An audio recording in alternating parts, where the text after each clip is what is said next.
As education moves online, entering the virtual platform is still a challenge for a few. Recent studies are indicating that Hispanic students who don't have access to fast internet connections and who speak English as a second language are having a harder time learning during online classes.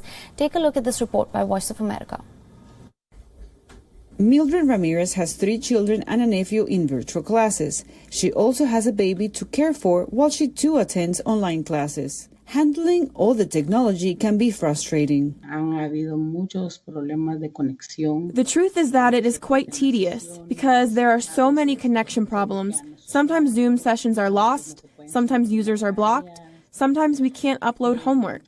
Those specific things make my kids feel frustrated. Sometimes they are not able to log back again and they lose the content of that day. School officials say online learning can be particularly problematic when students and parents speak English as a second language. Some school districts, like in Montgomery County, created tutorials in Spanish.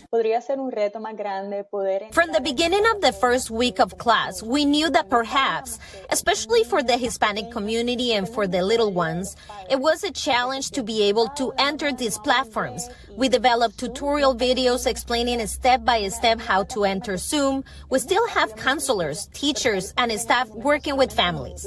Melissa Rivera, a spokeswoman for Montgomery County Schools, says some families didn't have internet access before COVID struck. So before the school year began, the district made sure every student had a computer and an internet connection. A study recently published by the Journal of Chemistry and Education says the biggest challenges for all students learning during COVID are understanding the material, getting help, and a lack of motivation.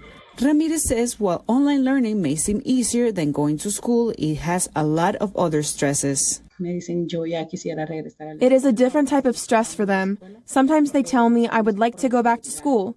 We have to learn how to deal with that.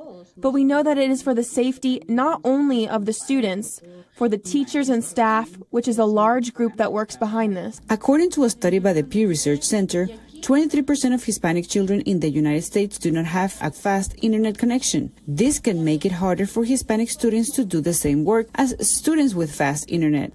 The Pew report says the COVID pandemic has put this digital divide under the spotlight and is challenging U.S. educators to address the problem. Cristina Caicedo-Smith, VOA News, Washington. Co-presented by Skoda. Simply clever.